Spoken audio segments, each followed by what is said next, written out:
बताइएगा। तो पहला क्वेश्चन है कि जो हाथ नाम का जो सबसे चौड़ा भाग कौन सा है जो चपटा एवं यू आकार का होता है? अमाशय। सही आंसर है, अमाशय हो जाएगा। अगला क्वेश्चन है कि श्वास नली के ऊपर एक मांसल जैसी संरचना होती है जो भोजन करते समय श्वास नली को बंद कर देता है, उसे क्या कहते हैं? इपोग्लोटिस। ठीक है, उसको इपीग्लोटिस कहते हैं। बताएगा। तो आजकल जो है फ्यूज तार के जगह पे एमसीबी का प्रयोग किया जाता है या एमसीबी लगाए जाते हैं, तो एमसीबी का फुल फॉर्म बताइएगा। Miniature circuit breaker. ठीक है, मिनिएचर सर्किट ब्रेकर हो जाएगा। बताइएगा। तो पालक में कौन सा अम्ल पाया जाता है? ऑक्जेलिक अम्ल। ठीक है, पालक में ऑक्जेलिक अम्ल पाया जाता है। अगला क्वेश्चन है कि गर्म करने पर जिन पदार्थों का आयतन बढ़ता है, दाब बढ़ाने पर उनका गलनांक क्या होगा? बढ़ जाएगा। ठीक है, मतलब गर्म करने पर जिन पदार्थों का आयतन बढ़ता है, दाब बढ़ाने पर उसका गलनांक जो है बढ़ जाएगा, जैसे मोम और घी का। अगला क्वेश्चन है कि गर्म करने पर जिन पदार्थों का आयतन घटता है, दाब बढ़ाने पर उसका गलनांक क्या होगा? गलनांक घट जाएगा। ठीक है, उसका गलनांक क्या होगा? घट जाएगा। जैसे अगर आप बर्फ पर मतलब दाब बढ़ाते हैं तो उसका गलनांक क्या हो जाएगा? घट जाएगा। अगला क्वेश्चन है कि जो साधारणतः सभी द्रवों का जो क्वथनांक जो है ये दाब बढ़ाने पर क्या होता है? बढ़ जाता है। ठीक है, जितना भी द्रव होगा साधारणतः उस सबको मतलब क्वथनांक बढ़ जाएगा अगर आप दाब को बढ़ाते हैं तो। कह रहे कि उत्प्लावक बल का जो मान होता है ये किस पर निर्भर करता है? ये वस्तु के आयतन और घनत्व पर निर्भर करता है। ठीक है, मतलब द्रव में डूबी हुई पिंड के आयतन पर और द्रव के घनत्व पर निर्भर करता है। बताएगा। तो जल का जो घनत्व होता है ये 4 डिग्री सेल्सियस पर महत्तम होता है। फॉरेनहाइट में बताइए कितना होगा? 39.2। ठीक है, 39.2 डिग्री फॉरेनहाइट पर होता है। बताएगा। तो समुद्री जल में तैरना आसान होता है, क्यों? क्योंकि समुद्री जल का घनत्व होता है नॉर्मल जल से यानी अधिक होता है। सही है, समुद्री जल का जो घनत्व होता है सामान्य जल की अपेक्षा अधिक होता है, इसलिए समुद्र में तैरना आसान होता है नदी की अपेक्षा। बताएगा। तो पृथ्वी पर पाए जाने वाले कुछ प्रमुख तत्वों का प्रतिशत में बताना है। जैसे ऑक्सीजन पृथ्वी पर कितना % पाया जाता है? पृथ्वी पर ऑक्सीजन पाया जाता है 46%। ठीक है, 46.60% यानी 46-60% बोल सकते हैं, 46.60%। बताएगा। तो ये सिलिकॉन कितना % पाया जाता है? सिलिकॉन 27-72। ठीक है, 27.72% बोल सकते हैं। एल्यूमिनियम 8.13%। बताएगा। तो लोहा कितना % पाया जाता है? 5%। ठीक है, लोहा 5% पाया जाता है। बताएगा। तो सामान्य शरीर में मतलब ऑक्सीजन कितना % पाया जाता है? 65%। ठीक है, सामान्य शरीर में ऑक्सीजन 65% है। कार्बन बताइएगा। कार्बन आपको 18%। हाइड्रोजन बताइएगा। 10%। हाइड्रोजन 10% है। बताइएगा। नाइट्रोजन बताइएगा। नाइट्रोजन हो जाएगा आपको नाइट्रोजन 3 होता है, नाइट्रोजन का 3%। ठीक है। बताइए। कैल्शियम 2 मतलब कैल्शियम 2। ठीक है, कैल्शियम 2% हो जाएगा। लास्ट हो जाएगा फास्फोरस का 1% होता है। ठीक है। फास्फोरस मतलब सामान्य शरीर में 1% पाया जाता है। बताइएगा। अगला क्वेश्चन है कि जो 1857 की क्रांति में बरेली से मतलब इसका नेतृत्व किसके द्वारा किया गया था? ये बरेली से खान बहादुर खान नेतृत्व किए थे। खान बहादुर। बताइएगा। खान बहादुर खान। बताइएगा। तो फैजाबाद से मतलब नेतृत्व कौन किए थे? ठीक है, मौलवी अहमद उल्ला हो जाएगा। बताइएगा। तो फतेहपुर से फैजाबाद से मौलवी अहमद उल्ला और फतेहपुर से अजीमुल्ला। बताइएगा। तो तिलका मांझी का वास्तविक नाम क्या था? कौन पहाड़िया था? ठीक है, जबरा पहाड़िया हो जाएगा। इन्होंने क्या किया था? भागलपुर के जो प्रथम कलेक्टर था अगस्टस क्लेवलैंड, इसको मतलब तीर और धनुष से जख्मी कर दिए थे। तो 1785 में इनको गिरफ्तार करके भागलपुर में बीच चौराहे पर बरगद के एक पेड़ से मतलब लटका कर फांसी दे दिया जाता है तिलका मांझी को। बताएगा। तो अहोम लोगों द्वारा लिखी गई जो ऐतिहासिक कृतियां हैं उसको क्या कहते हैं? अहोम लोगों दिया ऐतिहासिक कृतियाँ, उसको बुरंजी कहते हैं। बुरंजी, ठीक। अहोम लोगों द्वारा लिखी गई जो ऐतिहासिक कृतियाँ हैं वो उसको बुरंजी कहलाता है। बताइएगा तो अहोम विद्रोह जो है ये कब हुआ था? अहोम विद्रोह, अहोम जो विद्रोह है ये 1828 में हुआ था और असम में हुआ था। ठीक है, ठीक है, अहोम विद्रोह। इसको पॉज करिए।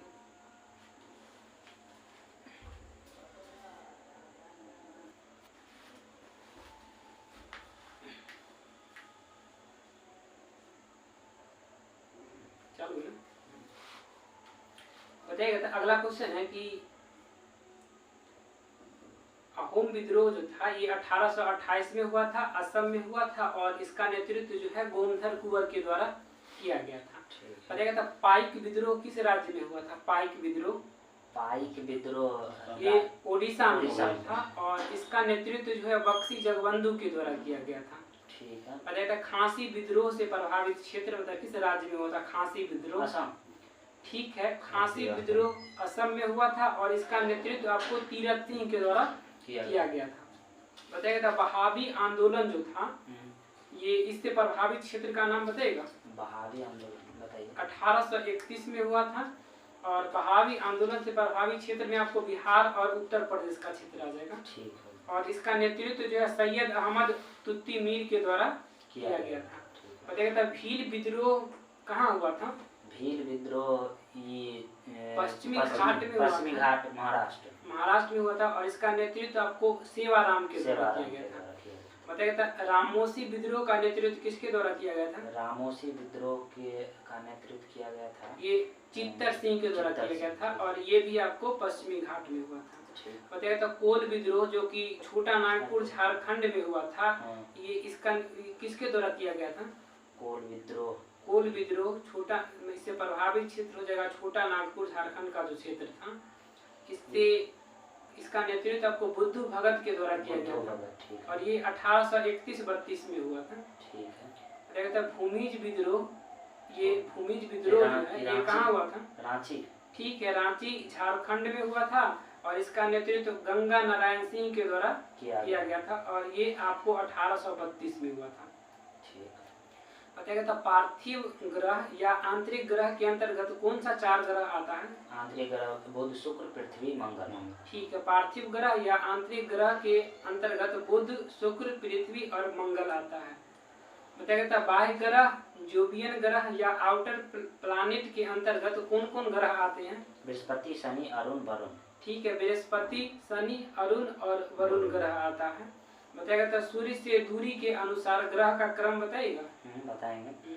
सूर्य से दूरी के अनुसार बुध, शुक्र, पृथ्वी, मंगल, बृहस्पति, शनि, अरुण, वरुण। ठीक है, सूर्य से दूरी के अनुसार ग्रहों का जो क्रम हो जाएगा आपका बुध, शुक्र, पृथ्वी, मंगल, बृहस्पति, शनि, अरुण और वरुण हो जाएगा। बताइएगा आकार या द्रव्यमान के अनुसार ग्रहों का क्रम बताइएगा। बताएंगे। आकार के अनुसार हो जाएगा बृहस्पति, शनि, अरुण, वरुण, पृथ्वी, शुक्र, मंगल, बुध। हाँ, मतलब इसको याद रख सकते हैं जैसे जो बाह्य ग्रह है सो 4 को क्रम से, जैसे बृहस्पति, शनि, अरुण, वरुण, 5 में पृथ्वी, 5 में पृथ्वी, आप हो जाएगा शुक्र, मंगल और बुध हो जाएगा। ये ऐसे हो जाएगा। बताइएगा तो सबसे कम घनत्व वाला ग्रह कौन सा है? शनि। ठीक है, सबसे अधिक घनत्व वाला ग्रह पृथ्वी है।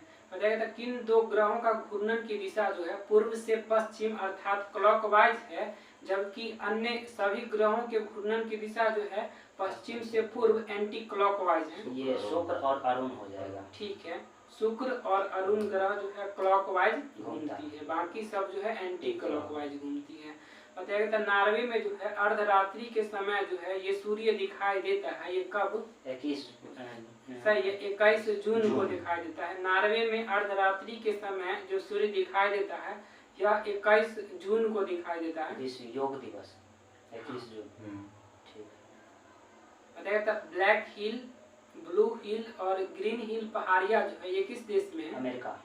ठीक है, ये अमेरिका में है।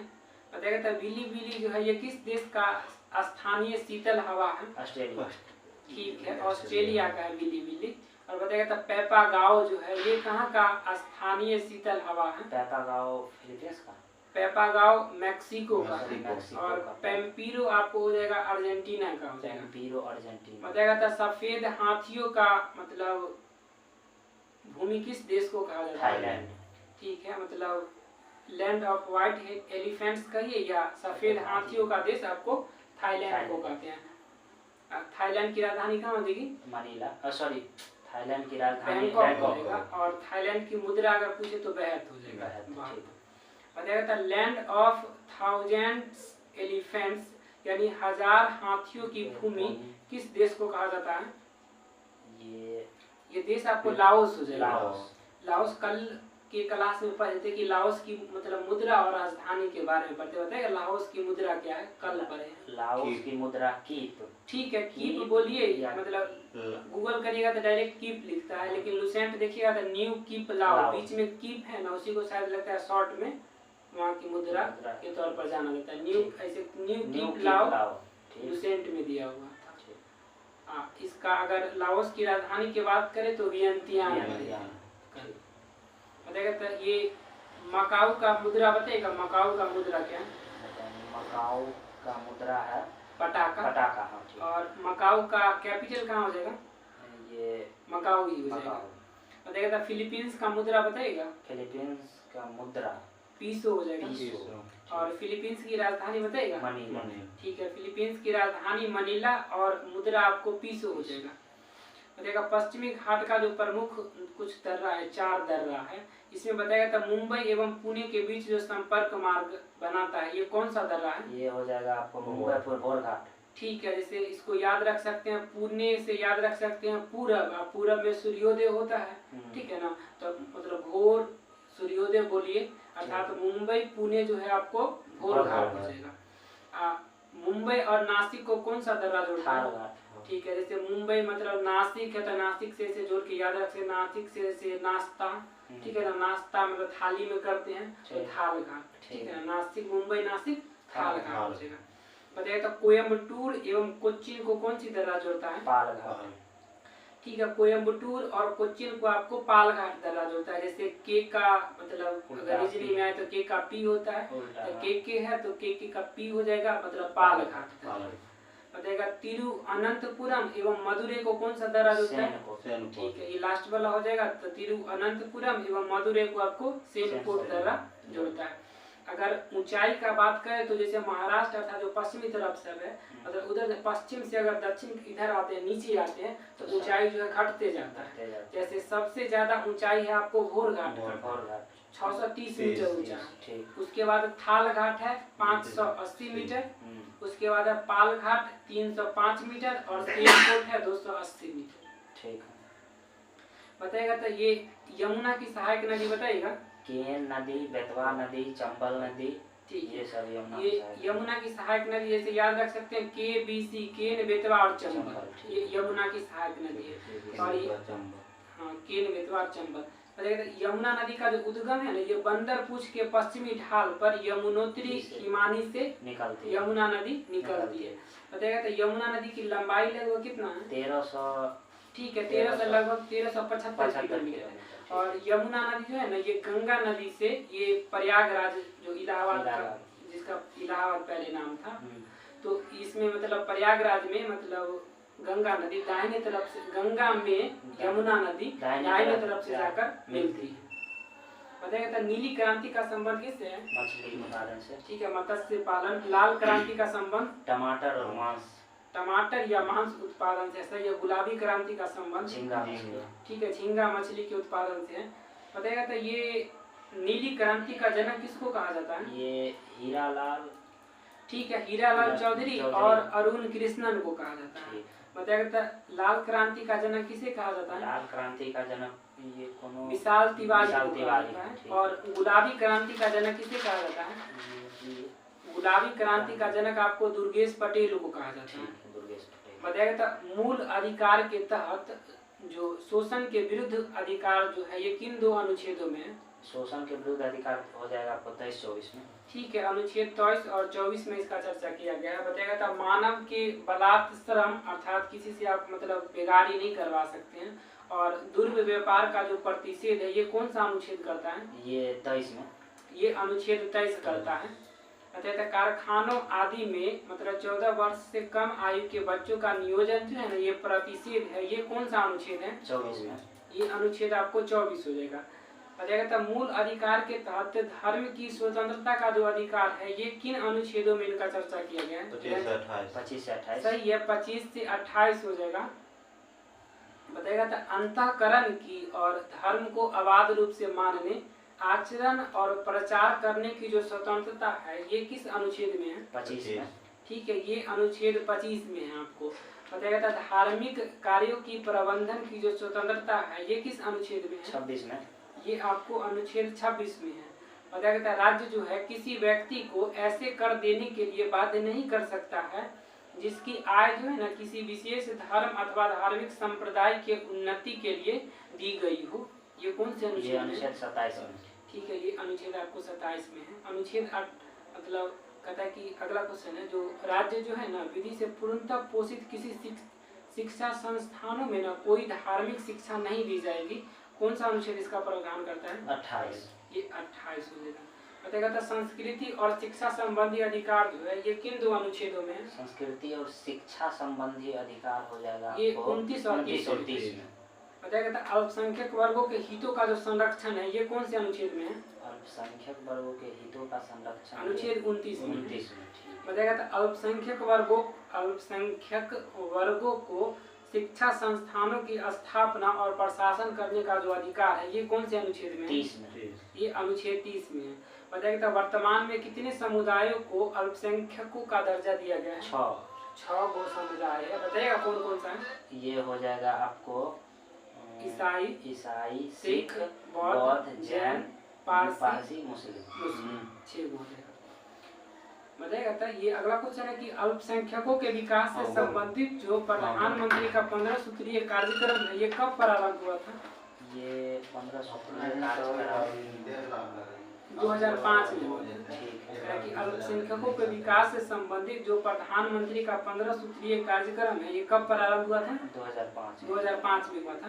बताइएगा तो संवैधानिक उपचारों का जो अधिकार है, ये किस अनुच्छेद में है? संवैधानिक उपचारों का अधिकार अनुच्छेद 32 में। ठीक है, संवैधानिक उपचारों के अधिकार को संविधान की आत्मा किसके द्वारा कहा गया था? B.R. अम्बेडकर के। ठीक है, B.R. अम्बेडकर के द्वारा कहा गया था।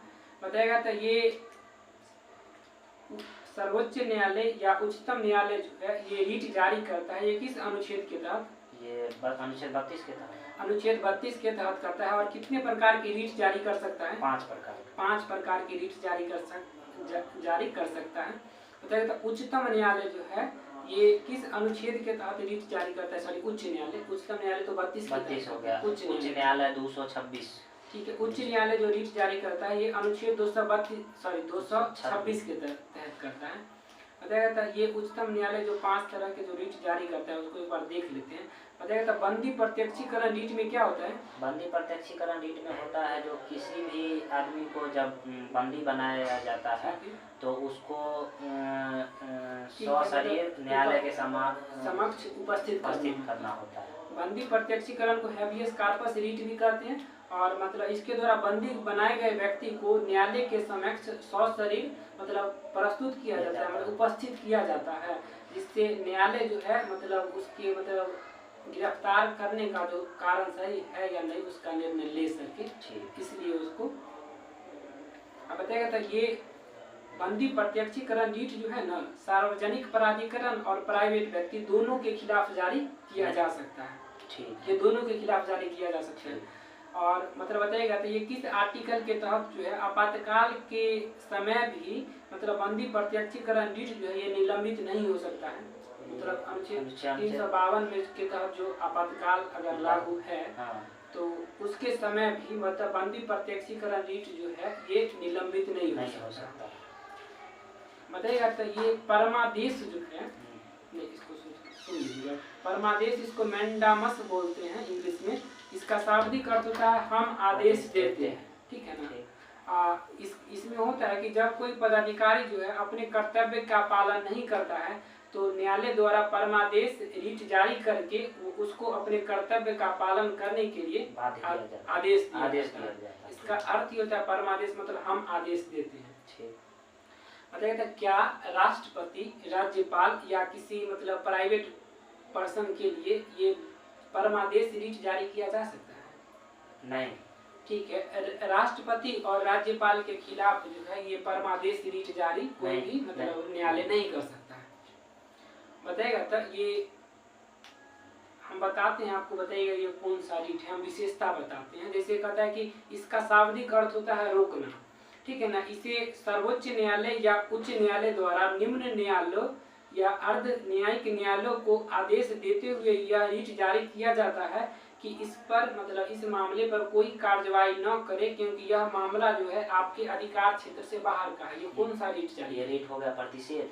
ठीक है, ये प्रतिषेध रीट जारी करता है न्यायालय जब मतलब कोई भी मामला जो है ना उसके न्याय क्षेत्र का बाहर का हो और उस पर कहता है कि आप इस पर सुनवाई न करें, मना करता है निम्न न्यायालयों को। बताया था ये, और ये किस मतलब रीट का विशेषता है कि जैसे मतलब जिसका अर्थ होता है प्रमाणित होना या सूचना देना।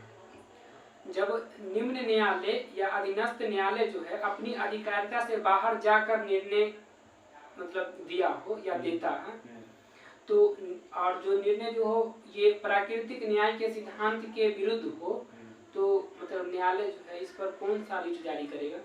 ये करता है उत्प्रेषण रीट जारी करेगा, ठीक है ना। उत्प्रेषण रीट जारी करता है न्यायालय।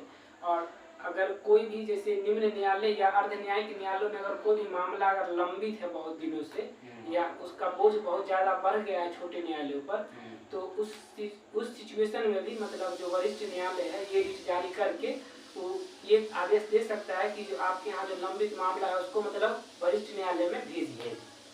उत्प्रेषण रीट के उत्प्रेषण जो रीट है ना, इसी रीट को ना पोस्टमार्टम की संज्ञा भी दी जाती है। ठीक है, अर्थात ठीक है। अगला क्वेश्चन है कि जो अधिकार परीक्षा रीट जो है, लास्ट है क्वेश्चन, अधिकार परीक्षा रीट, ये इसमें क्या होता है?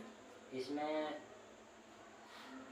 जब कोई व्यक्ति ऐसे पदाधिकारी के रूप में कार्य करने लगता है जिसका संवैधानिक मतलब वैधानिक अधिकार उसके पास नहीं है, तो तब जो न्यायालय रीट जारी करता है ना उसी को बोलते हैं अधिकार परीक्षा या क्यू वारंटू। ठीक है, क्या था क्यू वारंटू?